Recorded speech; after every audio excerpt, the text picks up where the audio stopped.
Hanımlar və cənablar, Tanrı sizi bərxudar və bəxtiyar eyləsin. 2025-ci il mayının 19-u. Özəl və gözəl xəbərlərlə sizin xidmətinizdəyəm. Birinci reklamlarımı edim.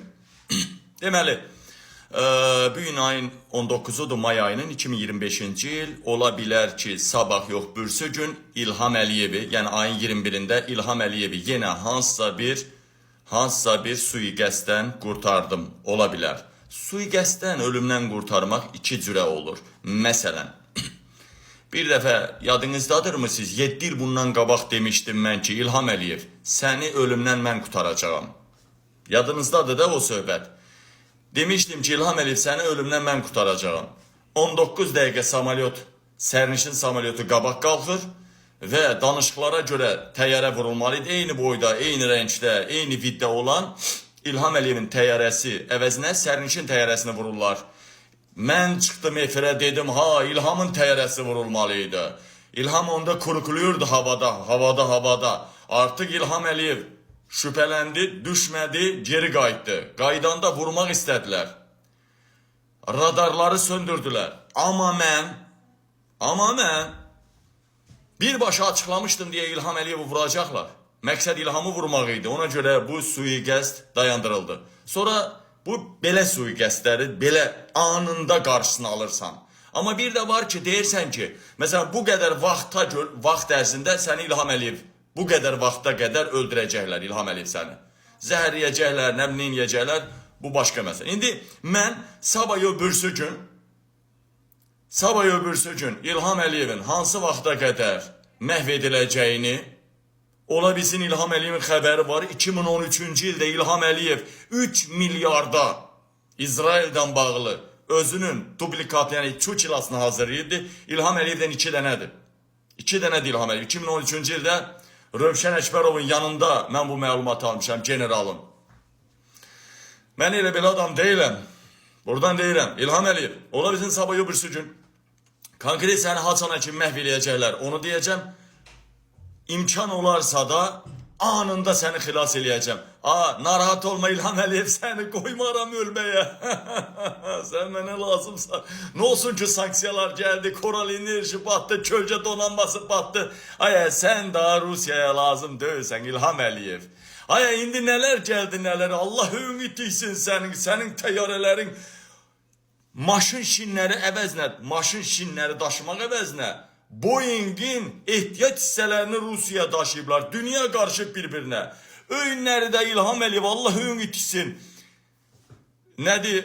Qəddafinin ölkəsi Liviyanın neftini daşıyıbsan. BMT-nin, Avropanın, Amerikanın sanksiya, embargo qoyduğu bir nefti daşıyıb. Özünə gəldi, bir səni mənlə tər. Neysə. İlham Əliyev, sabah öbürsü gün dünyanı, bəlkə də ölkəni, dünyanı, regionumuzu silkəliyəsi dəhşətli xəbər verəcəyəm, məhvi xəbəri araşdırıram. Axırı ki, İlham Əliyevi qoymayacağım ölməyə. O mənə diri lazımdır, diri. Ölüm adından qaçmaq o başqa məsələdir. Mən üzərimə düşən eləyəcəm. İlham Əliyev xilas olmasa, bilin ki, İlham, həqiqi İlham ölmədi, onun çox xilas öldü. Bu birincisi. İkincisi, keçdik biz hara? Müdafiə naziri İsraildədir. Yadınızda da Pezeşkiyan gəldi Bakıya. Bir neçə şeyə qol çəkdirdi İlham Əliyevə. Onun biri nə idi? Əsası nə idi? Mən nə demişdim? Azərbaycanda olan 2 hava limanı, İsrailə məxsus 2 hava limanı, mini baza və 3 dənə böyük baza. 5 ümumilikdə İsrailin bazasında hücum silahları olmamalıdır. Və buna İlham Əliyev qol çəkdi Pezeşkiyanla. İndi də Müdafiə Nazirinin göndər Netanyahun yanına. Netanyahudan zaten küsübdü İlham Əliyev. Bilirsiniz də milyard yarım aldı, gəlmədi. COP29 o yana bu yaxından gəlməli idi Pezeşkiyandan sonra. Yanğın zad oldu, gəlmədi. Uzun sözün qısası İlham Əliyev Müdafiə Nazirinin göndərib ki, get İsraildən danış, hücum silahlarını, İranla razılaşmışam, hücum silahlarını daşısın. İsrail də dinlə danışsa İlham Əliyev mənə ondan qabaq qol çəkibdi. Çıxartmıram. Böyle bir skandal var. Bunun məxfi tərəflərini, həm İlham Əliyevin hücum məsələsinin məxfi tərəfləri, bunun hamısını sabah deyəcəm, ya da bürsü gün deyəcəm. Çox dəhşətli xəbərlər var. İlham Əliyev pis vəziyyətdədir. Deməli, deyilmədən buradan o yana ancaq oxumalıyam ki, çatdıram, başqa cürə çatdıra bilmərəm. Bildiyiniz kimi İlham Əliyevi Makron orada fitdən çağırıb. İlham Əliyev Makron Albaniyada İlham Əliyevi nətər çağırırlar? Mən də çala bilmirəm fit. Belə fitdən çağırıbdı. O videonu kimin əlinə keçibsə mənə atsın göstərim efirdə. Bizim prezidenti Macronu, daha doğrusu Macron İlham Əliyevi fitdən çağırıb. Məni seçin prezident, Macronu ştıqdən çağırım ha kişi. Gör kimi prezident seçmişsiniz. Daha doğrusu seçməmişsiniz. Dədə bala nə yoldan gəlib? Neyse. Avrupa'nın iki devletinde seçki oldu. Rumuniyada bizim sevdiğimiz Avrupa meyilliler geldi. Rusya meyilliler uduzdu. Yani Don Nikuşor Simonin üzerinde qələbə çaldı. Eşq olsun. Polşada da ikinci tura kaldı. Orada da lezzetli gedir hərəkət. Yani Rusya meyilliler osturdu. Gedi eləmədənəm. Gəncədə Elgünün ölümünə görə Dövlət Təhlükəsizlik Xidməti, Baş Prokurorluq və Daxili İşlər Naziri arasında qırğın düşüb. Belə ki, Dövlət Təhlükəsizlik Xidməti və Baş Prokurorluq mən detallarınla dediyim kimi hər şeyi ortaya çıxardıblar. Bütün cinayətin qoyublar Vilayət Eyvazovun önünə ki, sənin generalının mavini və 3 dənə polisin cinayətə əli batıbdır. Yəni 2 dənə polisi rasxoda ver günahkar kimi. 2 dənə polisi söhbəti bağlayaq da, yəni don geyindirib söhbəti bağlayaq. Hər şeyi xalq bilir, yəni qabil blogerlər də açıqlayıb milyonlar izləyib. Neyse, uzun sözün qısası don geyindirib bağlamaq məsələsində Vilayət Eyvazov razı olmayıb, qırğın gedibdi. Nəticədə məcbur qalıb Dövlət Təhlükəsizlik Xidmətinin rəhbəri Əlin Ağayev hadisəni olduğu kimi, yəni mən danışdığım kimi Prezident İlham Əliyevə məruz edibdi.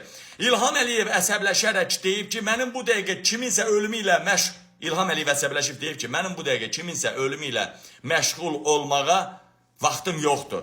Birinin üstünə yıxın, işi bağlayın, uzatmayın. Yaxın 10 gün ərzində cinayət hadisəsini heç hadisəyə aid olmayan bir və ya bir neçə şəxsin üzərinə yıxıb, şəxsin və ya şəxslərin üzərinə yıxıb söhbəti bağlayacaqlar. Ona görə narkomanlar axtarırlar. Dəyərli vətənlərim, Nərmin ölümündə 3 gün narkoman axtardılar. İndi görək neçə gün, 10 gün ərzində söhbət bağlanmalıdır.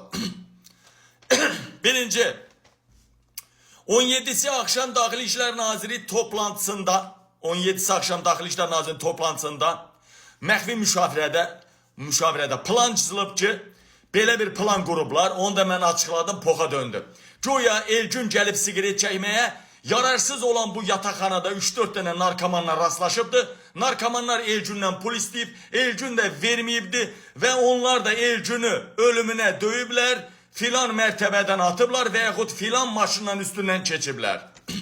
Və belə bir obraz, belə bir senari qurulubdu sərgiləmə. İndi mən dedim da, indi bunu dəyişəcəklər çox güman ki, başqa bir senari quracaqlar.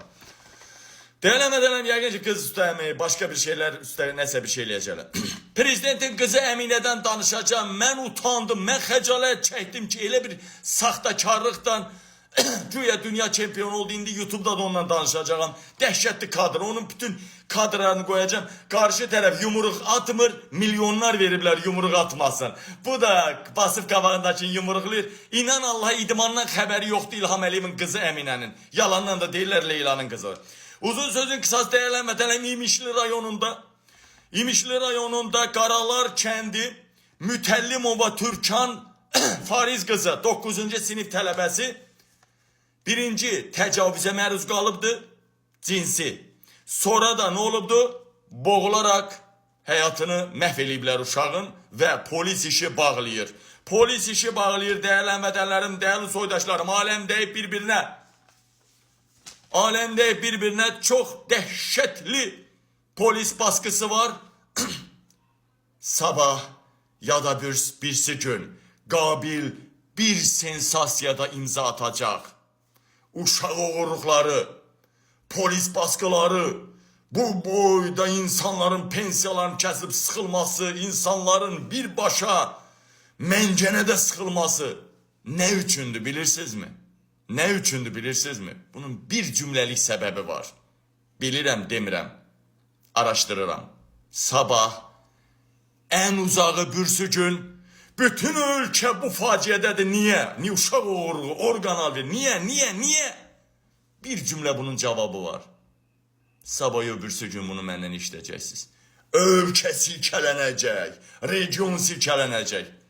Sağ olun, paylaşın.